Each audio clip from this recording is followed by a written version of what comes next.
Il-linja tal-ajru nazzjonali Maltija l-Air Malta qed tiċċelebra il-45 sena mit-twaqqif tagħha.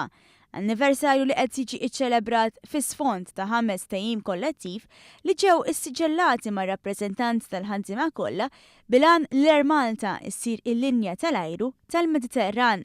Linja tal-ajru li twaqfet bid-daqqa ta' pinna tal-Kamra tad-Deputati fil-21 ta' Marzu tal-1973. Bid-data 30 ta' Marzu tal-istess sena rat li l-kumpanija tal-linja tal-ajru nazzjonali Maltija titwaqqaf.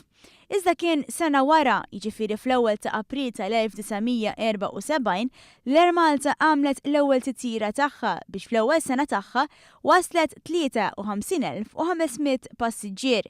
Li minkejja huwa numru sinifikanti huwa numru relattivament żgħir meta wieħed iqabblu mal-1,800,000 passiġġier li l-Air Malta qed iġġor kull sena. Numru li mistenni jkompli jiżdied hekk kif fl-2018 mistennija tara aktar minn 2 miljun passiġġier. Dan hekk kif fost oħrajn l-Air Malta qed ittil lejn 35 destinazzjoni, 180 titjira kull ġimgħa lejn l-Ewropa, l-Afrika ta' fuq u l-Mediterran tal-Lvant.